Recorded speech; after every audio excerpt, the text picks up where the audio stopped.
There's my mom. That's Alyssa right there next to my mom. She's always with my mom. Then there's my daughter on the side.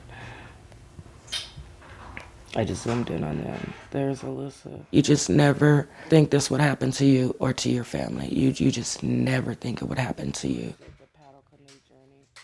It's real easy to give up when you're running against a bunch of red tape, or you're running in walls, or you're not getting the answers that you're looking for.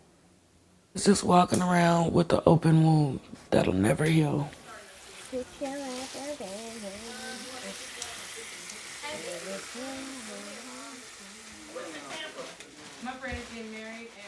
We're just a really close-knit family. There's lots of cousins, there's lots of nieces, there's lots of nephews. She has quite a big family, you know, and every single one of us hurts. Alyssa was a character. She was very funny, very family-oriented. She loved her family. She loved ultimate frisbee. She loved canoeing. My mom is Alaska Native, so we're Alaska Native. I did play a big part in raising Alyssa. I'm not your typical aunt, niece type thing. This is my baby. I raised her. She took care of her mom. That was her main thing, was taking care of her baby and her mom. My sister was really, really, really sick. But it wasn't a problem for her. You know, she loved taking care of her mom. You know, she was more or less into doing what 20-year-olds do, trying to figure out clubs and, you know, experimenting with drinking and stuff like that. That part she's not gonna tell me, because at the end of the day, like I said, it goes back to I am that mother figure for her. So, of course, she didn't want me in her business, you know. She didn't really tell me that part of who she was with, how she was with.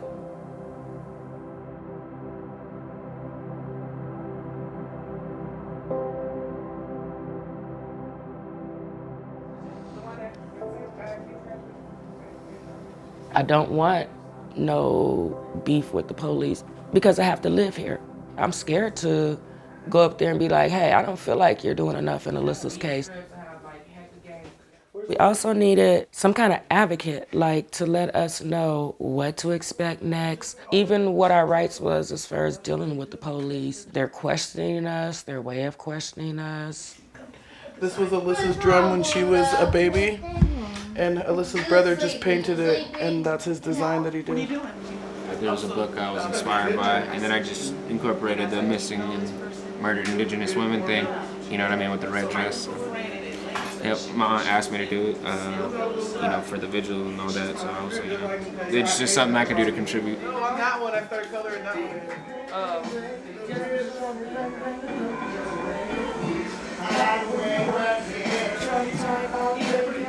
We do a vigil every year. This year, on the 10-year, this one will be the first and the last very public vigil that I throw. And the reason why is it just takes a lot from your spirit. They're sad, they're heartbreaking. I want people to know she's a human. She has a family that loves her, like we're looking for her.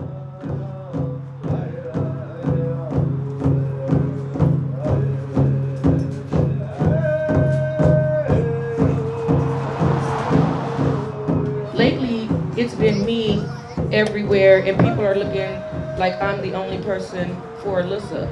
Now they can look around and see I'm not the only person. She has family members. We all had a different relationship with her, and we've never had the opportunity to talk about it. And I believe I'm gonna tell you what I know from my own experience. Talking about it really helps you heal, and it helps you to get out some of those feelings that I know we've been holding in for years. It's been 10 years now, and as you can see, it's really, really hard for me to speak on this subject. Thank you for showing up.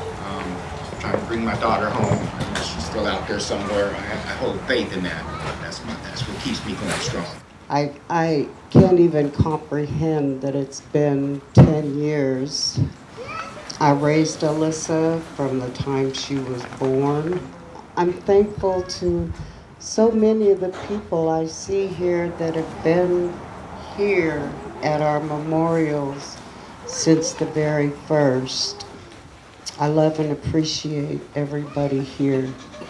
How many people heard that I had a big secret that I was going to reveal Here, we were looking for billboards. Billboards were like $5,000 to $10,000 before where you put them, and that's only for 30 days. I recently found out there's a program, the Washington State Patrol is a part of it, along with the local trucking company. And some pretty amazing people are going to donate a truck to us, which is gonna have Alyssa's face on the side. And I'm hoping with this truck being mobile, it can go everywhere, so our word is gonna go far and wide. If you guys ever run across that truck, please send me a picture. I want you guys to tell that truck driver to honk honk and wave them down, hey, that's our family, yay, you know. So this is really, really huge for our family. I just feel so super blessed right now. This turnout is bigger than I dreamed. This truck, I mean, it's been just one good thing after another, one good thing after another.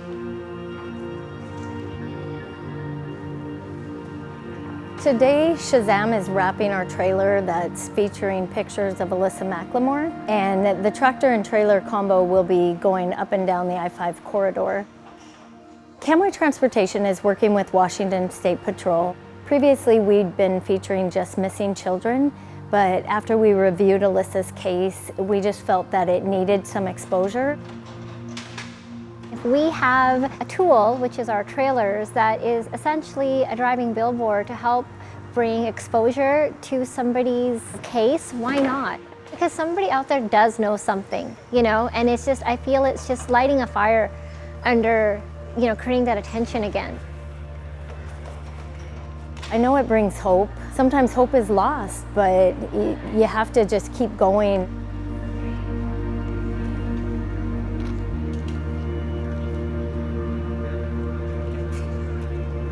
We're here today to recognize the newest addition to our Homeward Bound program, the partnership with Camway Trucking, with the addition of missing person Alyssa McLemore.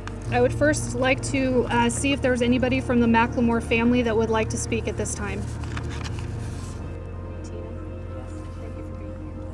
I'm sorry, I'm just a little overwhelmed. This is huge. Not just the truck itself, but for my family. I did talk and not trust in the police department, any of them, none of them. I just felt like they didn't care, they were unresponsive to my needs. But one of the important things that I want people to walk away with from today is that bridges can be mended. There's many other families in my culture that need help and that don't have this attention. If you feel like your police department isn't responding, stay on them. Try to find someone to go help you, advocate for you, with you. Just don't give up, because look at the result of not giving up. Every year gets harder. People think it gets easier every year. It doesn't. It gets harder every year because you know, you feel like, what else can I do? What didn't I do? At this point, I really hate to say it, but dead or alive, I just want her to come home. I just want closure for my family so that we can begin to heal. And if today isn't the day we find her, God, can we be one more day closer to finding her?